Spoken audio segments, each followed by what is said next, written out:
Sean Marks has been off to a hot start this offseason for the Brooklyn Nets.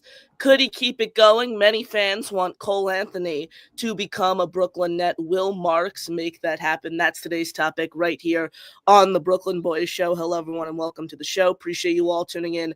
I am your host, Connor Long. Make sure you smash that like button and hit subscribe. Throw all your questions, comments, thoughts in the chat. We will get to those shortly.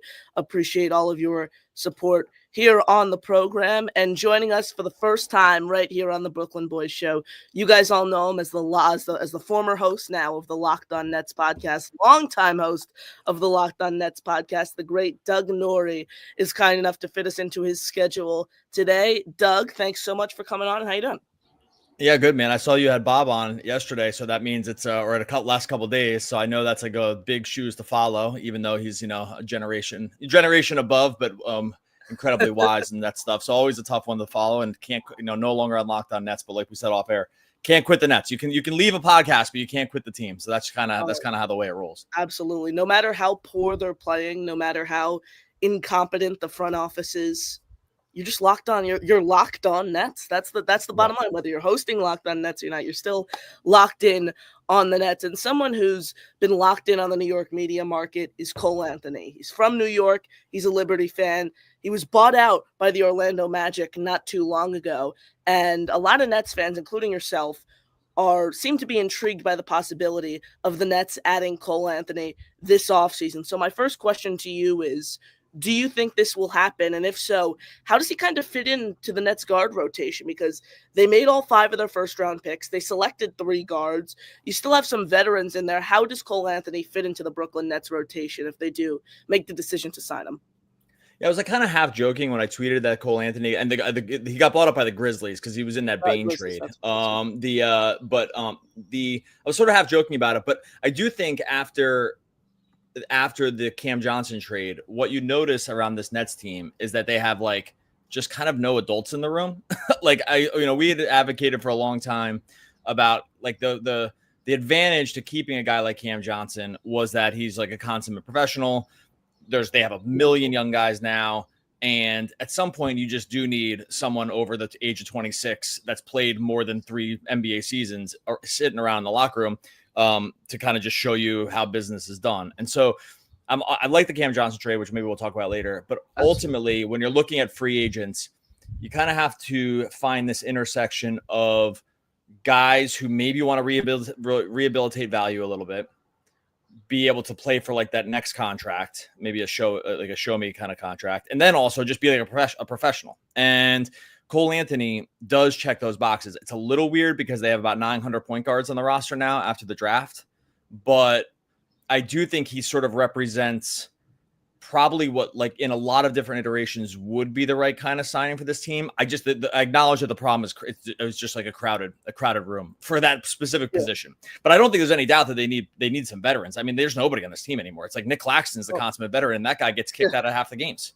So like I think they're walking into a slightly weird situation this year around like that sort of veteran status. Yeah, I know it sounds, a little cliche to say, you need a veteran to come and mentor, but that's really the reality for this Brooklyn Nets team. You look at all the guards they drafted. You look at the whole team now, like at least last year, even a guy like Bojan Bogdanovic, who didn't play last year but was still in the locker room, he still offered a veteran presence. Obviously, Cam Johnson was on that team. Dennis Schroeder was on that team for part of the year. The Nets have pretty much taken the mentality of screw all the veterans. We're just bringing in a bunch of 20-year-olds here, and we're truly going to tear it down and rebuild it, which I'm okay with. But to an extent, I think you need at least one true veteran in the building. Cole Anthony's someone who's able to come in.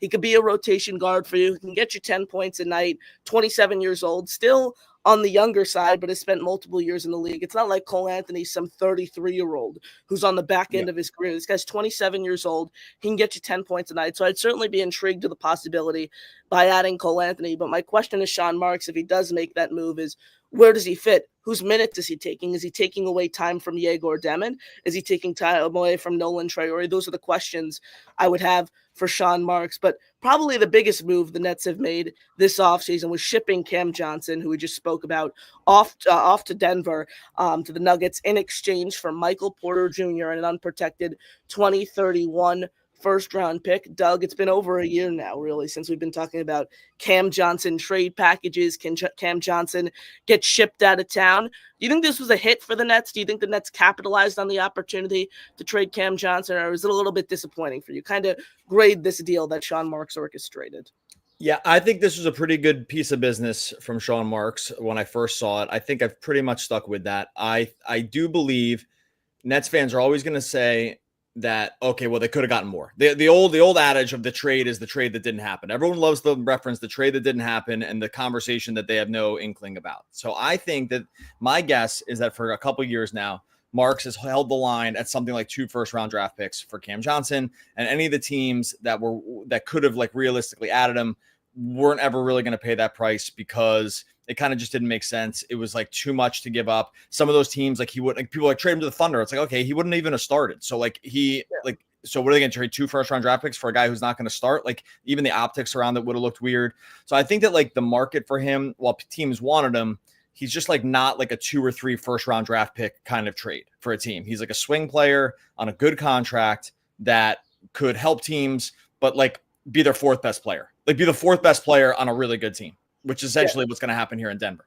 So then when you get to this trade, I think this trade accomplishes 2 things. One, it brought back a bigger salary with an asset that almost, my bet now is that Michael Porter Jr. is like, they look at that contract as either flip him for someone else down the line or that's like a really nice matching salary for an actual superstar in 2 years, right? Like something like that, because the money is so much more that you can actually aggregate salary a little easier if you wanted to go that direction. Like Cam at 20 you're going to need to add kind of too much more money. With 30, Porter's like 37, something like that, 37 million. That's like much easier. 40 next year, yeah. Yeah, 40, and then it's like a player. It's players. It's like non-guaranteed stuff in the third year, in the out year. So that's like that could be like a pretty enticing asset for another team to get if you were going to. I don't think this is going to be the case, but like a Giannis trade, it's like okay, you get an easier matching salary, and the team isn't going to be on the hook for it all. It's just like in the NBA numbers game, that number is like a really nice contract to have on the books if you were going to take a bigger swing. So I think like that part gives them some optionality. And then the first round pick, which I mean, I'll be retired. I don't know where you'll be, college or something by the time it goes, by the time we graduate in college, by the time it probably goes down. some kid in my grade who will be my grade level right now will be. Exactly. Yeah. Like some kid out there is going to be a pick, but it's when Jokic is like 37, Denver's timeline is over. And there's like a world where that's like that's a pretty nice asset. It's way out in years, but I think that just is another piece that like they could either, hold on to. These teams never hold on to all these picks all the way. So like it just gets flipped again. So I just think they got back 2 nice assets for different reasons. Mm-hmm. And long story long, I liked the trade. I think like that's kind of what the market was going to be. And they accomplished a couple of different things, even though it wasn't like the, 2 sick first round picks for Cam Johnson, which I don't think was ever happening. Yeah, absolutely. I mean, the way I look at this deal from a Cam Johnson perspective is I like Cam Johnson. I have nothing against Cam Johnson. I think Cam Johnson's a role player on a good team. He could help a team that is competing in the playoffs every year, a team that's competing for a championship. He just doesn't fit the Nets timeline and what they're wanting to do here by get younger, stockpile those picks, get young guys minutes, get their rookies in games. Cam Johnson doesn't fit that timeline. I really like the return. I think Michael Porter Jr. is an incredible player. I think Michael Porter Jr. shot the 3 ball at nearly a 40% clip last year. He's a great slasher. He averaged 7 rebounds a game. He provides defensive value. So I'm a big fan of this trade, and I'm not a big Sean Marks fan by any measure, but you got to give him his flowers when he does something well, and I think he did this trade very, very well, along with orchestrating the 2 new deals of Zaire Williams and Day'Ron Sharpe, both returning on 2-year, $12 million contracts. So Sean Marks has had a nice start to the offseason. I will say that of Marks. A move that a lot of Nets fans want to see come sooner rather than later, and a move that I've been seeing fans starting to get a little worried of. I'm not worried yet, but Cam Thomas remains a restricted free agent. He hasn't been locked up by the Nets yet. Doug, is it time to worry in Brooklyn that maybe Cam Thomas is interested by another team? Yeah, I actually said this for a while on the podcast that I just was always confused about what the Cam Thomas market would be. And I think that the Nets basically just said, go see what it is. Like, we don't know. Like, how do you think the rest of the league evaluates you? I've never thought they were high on him. They have never signaled that like he was a cornerstone piece for them or someone they wanted to build around. I think he was just kind of always there. If you just think about the whole Cam Thomas timeline, it's like it took forever to get any playing time. Took forever to be put in the starting lineup. Like he wasn't in the starting lineup at the beginning of not like this previous year, the year before. He wasn't even a starter for like the first 10 games. There were games where he didn't play that season. That's what I mean. Like, yeah, like he just like they've never signaled at all that they're just like, it's Cam Thomas season for the Nets. And so I think and he gets injured at the end of the year, right when he's sort of like starting to maybe turn a corner with some of his vision and like looking to maybe not be all the time shoot first. Then he gets hurt. And so I think they went to this market and said, just like, go see, because, you know, you're going to be a restricted free agent. We'll put you the qualifying offer in. Anyone can match it. I just don't think there's going to be a huge market for him. Like I think he's going to come back and they're going to say, you know, look, it's not us, you know, it's not us, it's you. Like we gave you a chance to go and now restricted free agency puts players in a really bad position because the timing's all screwed up. Teams have to like sit with the money on their books if they make an offer. And then like the clock has to run out. So it like stops you from making other moves. So a restricted free agency really does do the players pretty dirty, I think. At the same time, Cam Thomas has been a really polarizing player. There are fans out there that think like, he's a superstar, but if even one team thought he was a superstar and they had any space, they would make an offer. But I just like don't think that's going to materialize. So I think that my guess is they said, go see. They offered him some extension that was way lower than he wanted, years and money is my guess. I'm not reporting that, but it's my guess. They made some kind of lowball offer. He said no. They said, go see what the market says. I think the market's not going to say much, and he's going to be gotten back here on just like a 1 or 2 year low money deal. And I think people are going to scratch their heads. I think he will be back, like almost for sure. But I think I'm trying to remember what I said I think I said 2 for 30 was what I made a prediction in the offseason as like what the contract would be. And I remember people saying they thought that was crazy low, but I don't think it is. And I think you're starting to see that like any team that wants I know I'm going forever on this, but any team, think about all these rookie extensions that these, you know exactly where these Jabari Smith, Jalen Green, like all these rookie extensions that end up happening, you know exactly how the teams feel about these guys. They lock them up early. They never let them get to this point. And you let them get to this point when you're not that convinced. And that's, I think, what we're seeing with Cam Thomas. This is a bad year to be for a player to be a free agent from a player standpoint, because players aren't getting the big bags. They aren't making big money. You know, when the offseason first kicked off, Doug, I was completely off on this. I had way higher expectations for what a Cam Thomas extension could look like. I was making the Anthony Simons comp of like a 3-year, $80 million deal. Now I think like it could go as low as 1 year, $13 million. I think that's what it could really look like as we're seeing how free agency unfolds. I really think you have to lock up Cam Thomas, though. I mean, I think this guy is such a great guard when he's on the court. I mean, he could shoot from anywhere on the court. I love Cam Thomas. I think you need to get him back on this team. And I think you do, because the Nets like lead the league right now in cap space. They're running the league when it comes to these signings. So Cam Thomas is a restricted free agent. It's not like he was an unrestricted guy and they didn't tender his qualifying offer. I do ultimately think he's back, but I can understand why fans are beginning to get a little worried, as we do see a lot of these restricted free agents ultimately return to their teams. Appreciate you all tuning in. Doug Norrie, Connor Long, right here with you guys on the Brooklyn Boys Show. Smash the like button, hit subscribe. About 10-12 minutes left with Doug here before we wrap, so get your questions, comments, thoughts in the chat.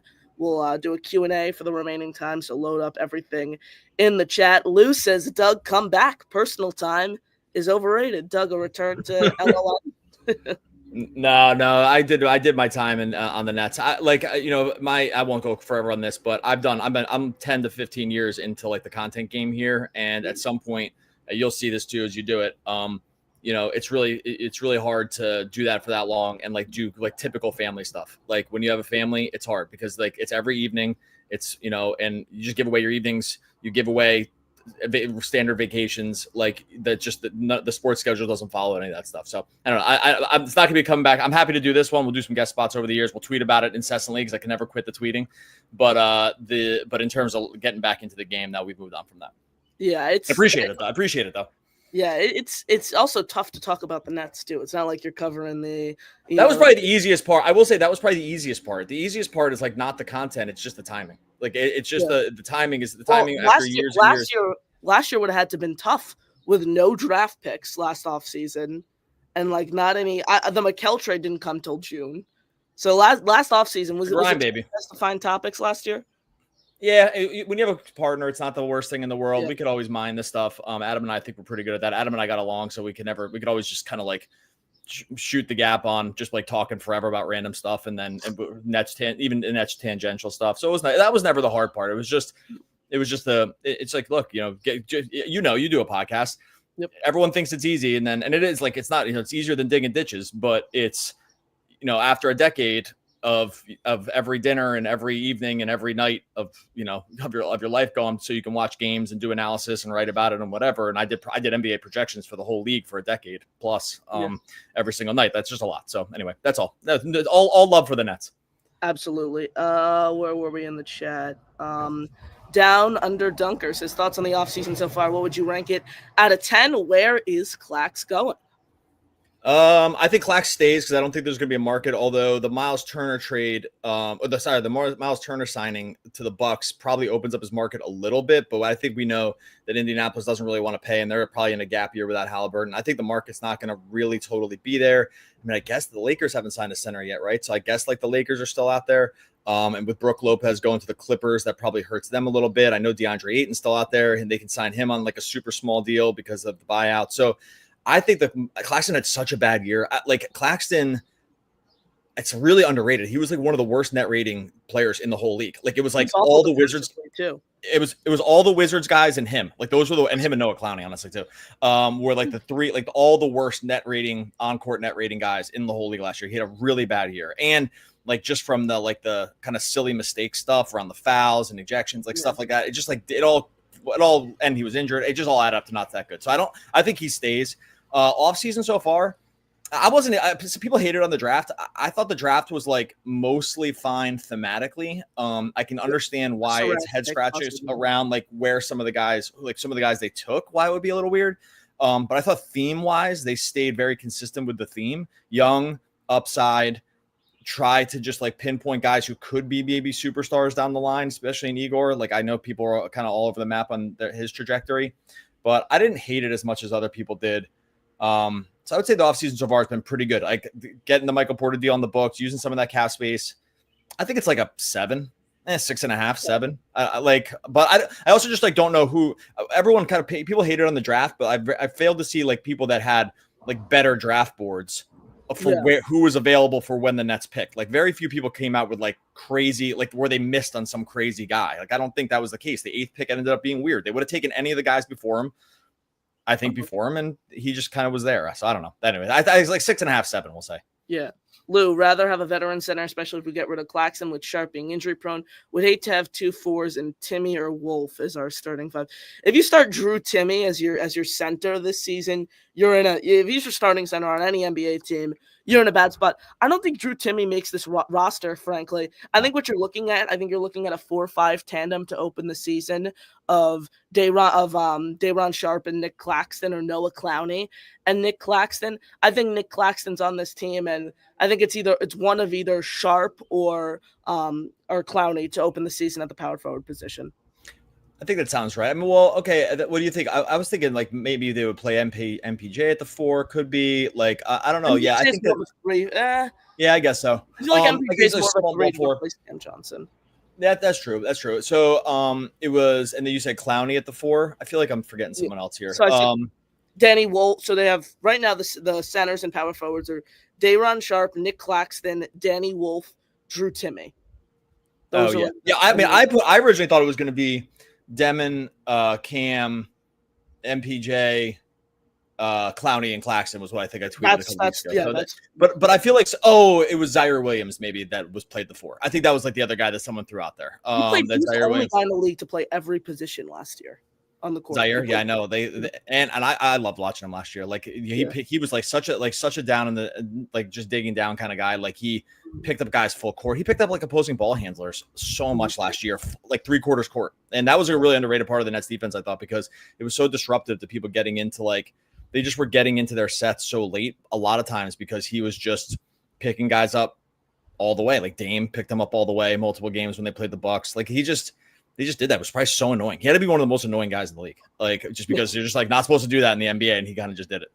Yeah, absolutely. All right, where were we in the chat? I know you touched on this a little earlier, but where do you believe the plan is for Cam T career-wise? Staying here long-term or sign and trade mid-year? What you think he's? I know you said you don't think the Nets are fully bought in. Do you think this is just a 1-year thing where they keep him for one? What evidence? Yeah. What evidence is there that they are bought in on him? Like they never didn't offer. No, I'm not disputing that at all.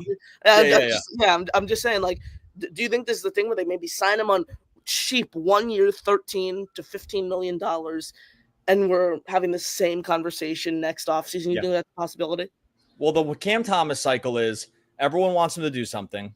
You think he's about to do it. Something happens that stops it, and no one's opinion's changed. Like if you loved him, you still love him, and if you hated him, you still hate him because like there's never a chance to like change the sort of like thinking on him. So I think he's not part of their future. I think he is. If I had to bet 3 years from now if he's on the team, I'd say no. That's my guess. I'd say he's not on the team in 3 years. And I know people don't want to hear that, and I could be wrong, but if you just look at, I say to my kids all the time, it's like you can tell me anything you want. It's your actions are what tell you the whole story. So you can say you like Cam Thomas, but you didn't sign him to an extension. You tendered a qualifying offer. You haven't signed him to anything. Like they've never signaled anything. So I'm in the camp where they're not that into him, and it's just through their actions. Nate says, does Doug see any similarities in Jordy's offense and the current Rick Carlisle offense with the Pacers, even more so with the versatility on the roster? Well, they do like so many side-to-side actions, which is like the Pacers, I think, do a little bit too, where they're like super wing heavy and there's just like no sort of gaps in their offense, right? And so the difference is though, the Nets ran so many DHOs last year, mostly because like they didn't have the personnel to get anyone else free. Like you have to run DHO and like a lot of screening actions when you don't have a single ball handler that can beat anybody, which without Cam Thomas, they didn't. I think you'll see more. Where they're not the same is that the Nets were super slow in pace last year, and the Pacers. I can look it up real quick. I'm pretty sure the Pacers were the second or third fastest team in the league. I could already had this. They played with a lot of. Actually, they were 11th. They were 11th. I'm just like I'm always thinking about like the hit aheads and the way that they were just kind of like always just pushing the pace. They were 11th. Anyway, they were still faster, and so I think what you will see this year is I think you will see a considerable pace quickening of this team. Like I think that with the guards, with Demon, with Traore especially, because like the downhill stuff is so fast. I think you're going to see the Nets play at a much faster clip. They did not have any of the guys to do that last year. They just had slow. Even their guards were slow. Schroeder, D'Lo. these guys are like not quick guards. D'Lo especially is not quick. And then they had no other ball handlers on the team. Like Trent Watford played point guard at times. Tosan played point guard at times. So I think this year you're going to see I think you're going to see the pace really quicken, and I think you'll see some of the same screening stuff, but they're going to try to get downhill with a couple of these guys a little bit more. They had no one that could get downhill last year. I do not want to see Tosan Iwoma touch a basketball court, not only for the Brooklyn Nets, but the Long Island Nets. I don't think that guy could average 15 in the G League. I think Tosan Iwoma is just flat out an awful basketball player. And when you have him playing 20 minutes a night for the Brooklyn Nets, it's a flat out embarrassment. Doug, I know you got to get out of here. So one more question before we let you go. Down Under Dunker says, who do you think of all the rookies will become a star? Also, who's the dark horse to become a star? If Demon can shoot, he's a star. That's it. Point stop. Like if the outside shooting gets there, and I think like if you look at the mechanics, you can talk yourself into it. And so I think if the shooting comes around even a little, now it has to come around a lot. If the shooting comes around, he's a star. His vision is insane. He's got the size. He already can run high end pick and roll. Like he can split defenses, open like up opportunities for everyone. Can play a little bit above the rim, like as opposed like, difference like, if you watch Josh Giddey, like Giddey was always below the rim. If you want to make him as a comp, it's like, okay, he's a little more, he can get a little more to the basket, but if the shooting comes around, he's a star. If it doesn't, he's a total bust. Like, and so I think for the 8th pick. So I think he has star potential, and it's around the most important thing you do in the league, which is shoot. And so it's not a guarantee, but it's clear to me. Like when they took him, I was like, I get it.